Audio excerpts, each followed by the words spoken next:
ഒറ്റയ്ക്കു പാടുന്ന പൂങ്കുയിലേ നിന്റെ പട്ടുപോലുള്ള ഈ പാട്ടിനുള്ളിൽ എന്തിത്ര സങ്കടം ചൊല്ലാമോ. എനിക്ക് ഫോണൊന്നും ഇല്ലായിരുന്നു. പത്തനംതിട്ടയിലുള്ള ഷാജി എന്നാണ് പേര്. ആ അങ്കിൾ എനിക്ക് ഒരു ഫോൺ മേടിച്ച് തന്ന്. പിന്നെ ചെറുതായിട്ടൊക്കെ സഹായിച്ചു ഞങ്ങൾ. ചിന്നത്തായവൾ തന്തരാസാവി മുള്ളിൽ തൂങ്ങിയ ചിന്നറോസാവി. എൻ്റേതായ രീതിയിൽ എനിക്ക് പാടിക്കൂടെ, മറ്റുള്ളവരുടെ രീതിയിൽ പാടുന്ന എന്തിനാ അങ്ങനെയൊക്കെ ചോദിച്ചു. അങ്ങനെ എനിക്ക് വിഷമം വന്നു. പിന്നെ കുറേ നാൾ ഈ പാട്ട് പാടാതിരുന്നു. വൈക്കം വിജയലക്ഷ്മിയുടെ സൗണ്ടോടുകൂടി പാട്ട് പാടി വൈറലായിട്ടുള്ള, സോഷ്യൽ മീഡിയയിൽ വൻ വൈറലായിട്ടുള്ള ഒരു കുഞ്ഞു കലാകാരി നമ്മുടെ കൂടെയുണ്ട്. പരിചയപ്പെടാം, വിശേഷങ്ങൾ അറിഞ്ഞാലോ. ഒറ്റയ്ക്കു പാടുന്ന പൂങ്കുയിലേ നിന്റെ പട്ടുപോലുള്ള ഈ പാട്ടിനുള്ളിൽ എന്തിത്ര സങ്കടം ചൊല്ലാമോ, എന്തിത്ര സങ്കടം ചൊല്ലാമോ. തേനൂറും കനിയേറെ കൊത്തിയിട്ടും ചുണ്ടിൽ മധുരയ്ക്കും പാട്ടൊട്ടും ബാക്കിയല്ലേ, മധുരയ്ക്കും പാട്ടൊട്ടും ബാക്കിയല്ലേ, മധുരയ്ക്കും പാട്ടൊട്ടും ബാക്കിയല്ലേ. ഒറ്റയ്ക്കു പാടുന്ന പൂങ്കുയിലേ നിന്റെ പട്ടുപോലുള്ള ഈ പാട്ടിനുള്ളിൽ എന്തിത്ര സങ്കടം ചൊല്ലാമോ, എന്തിത്ര സങ്കടം ചൊല്ലാമോ. ഒറ്റയ്ക്ക് പാടുന്ന പൂങ്കിലിന്റെ പേരെന്താണ് ശരിക്കും? നിരഞ്ജന. നിരഞ്ജന. എത്രാം ക്ലാസ്സിലാണ് പഠിക്കണേ? പ്ലസ് ടു കഴിഞ്ഞു. ആരാ ഫസ്റ്റ് പറഞ്ഞത് വൈക്കം വിജയലക്ഷ്മിയുടെ ആ ഒരു സൗണ്ട് ഉണ്ട് എന്നുള്ളത്? അങ്ങനെ ഷിബിൻ ശാങ്കളാ പറഞ്ഞ. ആണല്ലേ? ആരാത്? അത് ഒരു ചാനലിലാണ് പറഞ്ഞത്. ഈ വൈറലായിട്ടുള്ള വീഡിയോസ് ഒക്കെ ചെയ്യണതിന് മുമ്പും മോള് പാടുമായിരുന്നില്ലേ? അപ്പൊ അമ്മയും അച്ഛനും ഒക്കെ കേൾക്കുമ്പോഴേക്കും എന്താ അവര് പറഞ്ഞിരുന്നത്?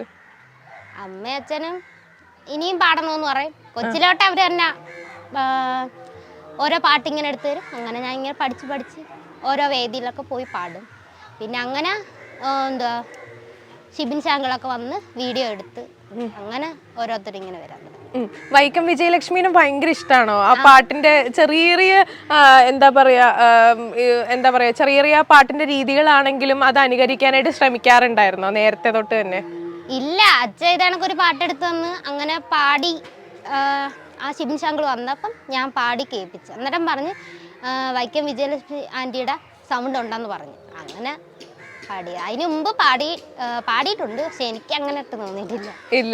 അല്ല, മോക്ക് തോന്നിയിട്ടില്ല അങ്ങനെ ഒരു ഇതുണ്ടെന്നുള്ളത്? എനിക്ക് തോന്നിയിട്ടില്ല. ഞാൻ അല്ലാതെ എൻ്റെതായ രീതിയിൽ ഞാൻ പാടിയതാണ്. അപ്പോൾ സ്കൂളിലൊക്കെ അവരൊക്കെ കേൾക്കുമ്പോൾ പ്രൈസും കാര്യങ്ങളൊക്കെ ഒരുപാട് കിട്ടിയിട്ടുണ്ടല്ലോ. അപ്പോൾ ഈ ഒരു മോളുടേതായിട്ടുള്ള രീതിയിൽ ഒരു എന്താ പറയാ പാട്ട് പാടണം എന്നുള്ള രീതിയിൽ തോന്നിയിട്ടുണ്ടോ? ഈ അനുകരിക്കാതെ തന്നെ എൻ്റെതായിട്ടുള്ള യുണീക്ക് ആയിട്ടുള്ള ഒരു സ്റ്റൈല് കീപ്പ് ചെയ്യണം എന്നുള്ള രീതിയിൽ തോന്നിയിട്ടുണ്ട്. അപ്പൊ അതിന് ഒരു നെഗറ്റീവായി പോകുമെന്നൊരു പേടിയുണ്ടോ ഉള്ളില്? അന്ന് ആ പാട്ട് ഇറങ്ങിയതിന് ശേഷം ഓരോ കമന്റ് വന്ന് എന്തുവാ എൻ്റെതായ രീതിയിൽ എനിക്ക് പാടിക്കൂടെ, മറ്റുള്ളവരുടെ രീതിയിൽ പാടുന്ന എന്തിനാ അങ്ങനെയൊക്കെ ചോദിച്ചു. അങ്ങനെ എനിക്ക് വിഷമം വന്നു. പിന്നെ കുറേ നാൾ ഈ പാട്ട് പാടാതിരുന്നു. പക്ഷെ ഞാൻ എൻ്റെതായ രീതിയിലാണ് പാടുന്നത്. പക്ഷെ എന്താന്ന് അറിഞ്ഞുകൂടാ. എനിക്കെപ്പോഴും വന്നു പോവല്ലേ. ഇപ്പൊ വിജയലക്ഷ്മിനെ കാണാനായിട്ട്, വൈക്കം വിജയലക്ഷ്മിനെ കാണാനായിട്ട് ഒരു ഭാഗ്യമൊക്കെ ഉണ്ടായിട്ടുണ്ടോ? ഇല്ല, ഫോണിൽ വിളിച്ചിട്ട് പറഞ്ഞു ഇനിയും പാടണമെന്ന് പറഞ്ഞു. ഒരു ദിവസം വീട്ടിൽ വരാൻ പറഞ്ഞു. അപ്പൊ എന്താ പറഞ്ഞ മോള്? വരാന്ന് പറഞ്ഞു. വരാന്ന് പറഞ്ഞു. ഭയങ്കര സന്തോഷമായി അന്ന്. ആണല്ലേ? എപ്പോഴാ വിളിച്ചത്? ഇത് വൈറലായി കഴിഞ്ഞതിന് ശേഷമാണല്ലേ വിളിച്ചത്? അപ്പൊ പാട്ടൊക്കെ കേൾപ്പിച്ചു കൊടുത്തോ? പാടി കേൾപ്പിച്ചു കൊടുത്തോ? അപ്പൊ അന്ന് പാടി ഏതെങ്കിലും ഒരു പാട്ട് ഒന്ന് മനസ്സിലുണ്ടോ? അതൊന്ന് പാടോ? അന്ന് ഈ പാട്ട് തന്നെ പാടി. ഈ പാട്ട് തന്നെ. വിജയലക്ഷ്മിയുടെ വേറൊരു പാട്ട് ഒന്ന് പാടാൻ പറഞ്ഞ പെട്ടെന്ന് മനസ്സിലേക്ക് വരുന്ന ഒരു പാട്ടൊന്ന് പാടിത്തരും. കാറ്റേ കാറ്റേ പൂക്കാമരത്തിൽ പാട്ടും മൂളി വന്നു,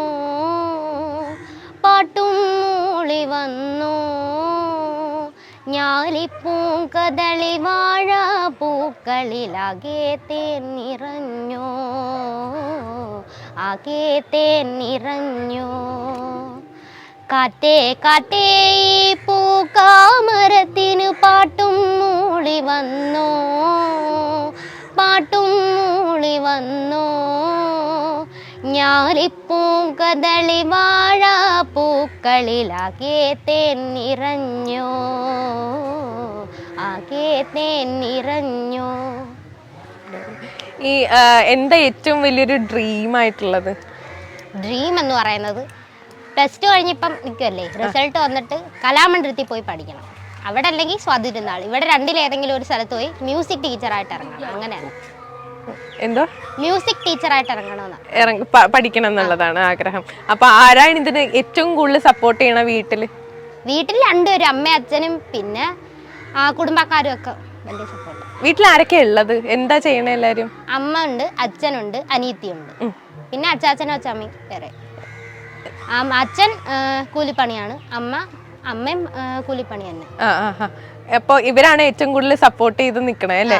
അപ്പോ അവര് എന്താ പറയാ, അവർക്ക് ഇങ്ങനെ പാട്ടിന്റെ രീതിയിൽ തന്നെ പോണം എന്നാണ് ആഗ്രഹം, അല്ലോ പഠിച്ച് വേറെ എന്തെങ്കിലും ഒരു ഓഫീസ് ജോബ് ഒക്കെ ആയിട്ട് പോണം എന്നാണോ അവർക്ക് ആഗ്രഹം? പാട്ടിന്റെ രീതിയിൽ തന്നെ പോണമെന്ന് ആഗ്രഹം. അവര് തന്നെ പറഞ്ഞത് അങ്ങനെ പോവാൻ.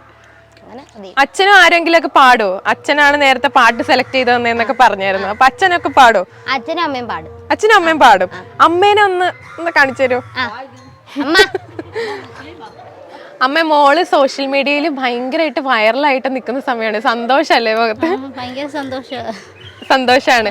അപ്പോ അമ്മ നേരത്തെ പറയാറുണ്ടോ ഇങ്ങനെ വിജയലക്ഷ്മിയുടെ സൗണ്ട് ഉണ്ട് എന്നുള്ള രീതിയിലൊക്കെ പറയാറുണ്ടോ? അന്നില്ല, ചാനലുകാർ ഒന്ന് പാടി കേൾപ്പിച്ചപ്പോൾ അവര് പറഞ്ഞപ്പോൾ അന്നേരം എനിക്കും തോന്നി. പക്ഷെ നമ്മള് പറയത്തില്ലായിരുന്നു. അങ്ങനെ ഉണ്ടോ?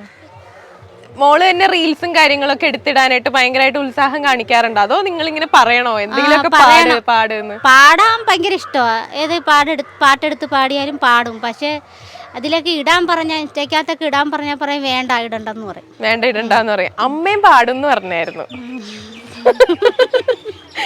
അമ്മയും പാടുന്ന് പറഞ്ഞായിരുന്നു. ഒരു 2 വരി നമുക്ക് വേണ്ടി ഒന്ന് പാടോ? ചിന്നത്തായ തന്തരാസാവേ നെഞ്ചിൽ തൂങ്ങിയ ചിന്നറോസാവേ, ചിന്നത്തായവൾ തന്തരാസാവേ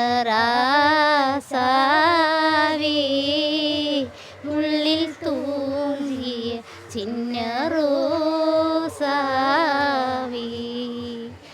തായെഴുതാലേ നീ വരാ, നീ എഴുതാലേ തായ് വരാ, തേയ്പിറക്കാലം വെണ്ണില തേവത് ഉണ്ടോ എന്നില, മുന്നിലാലിന്ത നെഞ്ചിൽ വാങ്ങിട മെത്തേ പോലുള്ളേ മെല്ലി താങ്ങിട മിഴിമൂടാതോ ചിന്നത്തായവ തന്തരാസാവേ മുള്ളിൽ തോன்றிய ചിന്നറോസാവേ. ഓ അടിപൊളി, അടിപൊളി. ഇപ്പൊ അമ്മ നേരത്തെ മുതലേ പാടുന്ന ആളാണോ അതോ? കൊച്ചിലെ പാടുമായിരുന്നു. പിന്നെ ഈ സ്റ്റേജിലൊക്കെ ഓണത്തിനൊക്കെ അത് മാപ്പിളപ്പാട്ട് അങ്ങനെയൊക്കെയുള്ള പാട്ടൊക്കെ പാടുമായിരുന്നു. മുസ്ലിം ഇത് മാപ്പിളപ്പാട്ടൊക്കെ പാടാറുണ്ട് അല്ലേ? ഒരുപാട് പ്രൈസൊക്കെ കിട്ടിയിട്ടുണ്ട്. അപ്പൊ അത് കാണുമ്പോ ഓരോന്നൊക്കെ കിട്ടുമ്പോ ഓരോ ഭയങ്കര സന്തോഷായിരിക്കില്ലേ? സന്തോഷം. അപ്പൊ ഓരോ പ്രോഗ്രാംസിനൊക്കെ പോകുമ്പോ ഇങ്ങനെ പറഞ്ഞു വിടാനായിട്ടൊക്കെ ഭയങ്കര സന്തോഷം തന്നെയാണ് അല്ലേ? അല്ലെങ്കിൽ ആരെങ്കിലും പറഞ്ഞിട്ടുണ്ടോ അല്ലെങ്കിൽ ഇനി പാട്ടൊന്നും വേണ്ട, അല്ലെങ്കിൽ ഓഫീസ് ജോബോ അങ്ങനത്തെ എന്തെങ്കിലും ഒക്കെ ആയിട്ട് പഠിത്തം മാത്രമായിട്ട് പോയാൽ മതി, പാട്ടൊന്നും ശരിയാവില്ല എന്നൊക്കെ? വന്ന് ആദ്യം വന്നൊരു ചാനലുകാർ ഇന്ന് പിടിച്ചതിന് ശേഷം പിന്നെ ബാലതരംഗക്കാർ വന്നിവിടെ കാണാൻ വന്നായിരുന്നു മോളെ. അവരെല്ലാവരും പറഞ്ഞത് പാട്ട് പാടുന്നേ നല്ലത്, മോളെ പഠിപ്പിക്കണം, അങ്ങനെ അവരെല്ലാം ഭയങ്കര സപ്പോർട്ടായിരുന്നു. ജേസഫ് ടീച്ചർ അവരൊക്കെ. ആരെങ്കിലും സഹായമായിട്ട് വന്നിട്ടുണ്ടോ? അന്ന് അവർ വന്ന് പിന്നെ ഇവിടുന്ന് ഞങ്ങളെ വാടകയ്ക്ക് കൊണ്ടുപോയി താമസിപ്പിച്ചായിരുന്നു. പിന്നെ അവർക്ക് എന്തോ ബുദ്ധിമുട്ടൊക്കെ വന്നതിന് ശേഷം പിന്നെ നമ്മൾ വാടക കൊടുത്ത് കഴിഞ്ഞപ്പോഴത്തേക്ക് പിന്നെ അച്ഛന് ഓപ്പറേഷനൊക്കെ വന്നപ്പോഴത്തേക്ക് ഞങ്ങൾ വീണ്ടും ഇങ്ങോട്ട് തിരിച്ചു വരേണ്ടി വന്നു. വാടക കൊടുക്കാൻ പറ്റും. പിന്നെ വീഡിയോ ഇറങ്ങിയതിന് ശേഷം ആദ്യത്തെ വീഡിയോ ഇറങ്ങിയതിന് ശേഷം വീഡിയോ കണ്ട് എനിക്ക് ഫോണൊന്നും ഇല്ലായിരുന്നു. പത്തനംതിട്ടയിലുള്ള ഷാജി എന്നാ പേര്. ആ അങ്കിള് എനിക്ക് ഒരു ഫോൺ മേടിച്ച് തന്ന് പിന്നെ ചെറുതായിട്ടൊക്കെ സഹായിച്ചു ഞങ്ങളെ. ആണല്ലേ? വീട്ടിൽ വന്ന് അവർ കണ്ട് 10,000 രൂപ എടുത്ത് മോളെ കൊടുത്തിട്ട് പറഞ്ഞ് അന്ന് കസേര അതൊന്നും ഇല്ലായിരുന്നു, അതൊക്കെ വേടിയിരുന്നും പറഞ്ഞ് തന്ന് ആ അങ്കിളും വൈഫും തന്നല്ലേ? ഓക്കെ. ഇനി ഒരു ഇപ്പം വിജയലക്ഷ്മിയുടെ അല്ലാതെ, വൈക്കം വിജയലക്ഷ്മിയുടെ അല്ലാതെ ഒരു വേറൊരു പാട്ട് നമുക്ക് വേണ്ടി പാടും. ഓക്കെ. അല്ല കുഴപ്പമില്ല, ഇങ്ങനെ പഠിക്കും.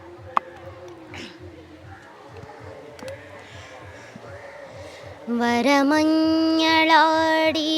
രാവിൻ്റെ മാറിൽ ഒരു മഞ്ഞു തുള്ളി ഉറങ്ങി, നിമിനേരമെന്തിനോ തേങ്ങി നിലാവിൻ വിരഹമെന്നാലും മയങ്ങി, പുലരി തൻ ചുംബന കുങ്കുമമല്ലേ ഋതുനന്ദിനിയാക്കി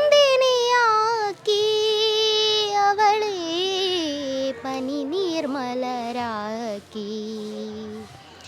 വരമഞ്ഞളാടിയ രാവിൻ്റെ മാറിൽ ഒരു മഞ്ഞു തുള്ളി ഉറങ്ങി, കിളി വന്നു കുഞ്ചിയ ജാലകവാതിൽ കളിയായി ചാരിയതാരേ, മുടിയിഴ കോതിയ കാറ്റിൻ മൊഴിയിൽ മധുവായി മാറിയതാരേ, അവളുടെ മിഴിയിൽ കരിമഷിയാലി കനവുകളെഴുതിയതാരേ, നിനവുകളെഴുതിയതാരേ, അവളെ തരളിതയാക്കിയതാരേ. വരമഞ്ഞളാടിയ രാവിൻ്റെ മാറിൽ ഒരു മഞ്ഞു തുള്ളി ഉറങ്ങി, നിമിനേരമെന്തിനോ തേങ്ങി നിലാവിൻ വിരഹമെന്നാലും മയങ്ങി. അടിപൊളി. ഈ കോമ്പറ്റീഷൻസിനൊക്കെ ഈ ചാനൽസിലൊക്കെ ആണെങ്കിൽ ഒരുപാട് കോമ്പറ്റീഷൻസ് ഒക്കെ നടക്കുന്നുണ്ടല്ലോ. അപ്പൊ അതിനകത്ത് ഏതെങ്കിലും ഒരെണ്ണത്തിനകത്ത് പങ്കെടുക്കണം എന്നൊക്കെ ആഗ്രഹം തോന്നിയിട്ടുണ്ടോ? ഞാൻ ടോപ്പ് സിംഗറിൽ എന്താ ശ്രീഹരിയുടെ കൂടെ പാടിയിട്ടുണ്ട്. പാടിയിട്ടുണ്ടല്ലേ? അന്ന് എങ്ങനെയായിരുന്നു? അപ്പം മോൾക്കായിട്ട് ഒരു കോമ്പറ്റീഷന് പങ്കെടുക്കണം എന്ന് തോന്നിയിട്ടുണ്ടോ ആ ഒരു സ്റ്റേജ് കഴിഞ്ഞപ്പോ? പക്ഷേ അന്ന് ഏജ് 13 വയസ്സ് വരെ അവിടെ പറ്റത്തോളായിരുന്നു. എനിക്ക് അന്ന് 15 വയസ്സുണ്ടായിരുന്നു. അങ്ങനെ എടുത്തില്ല.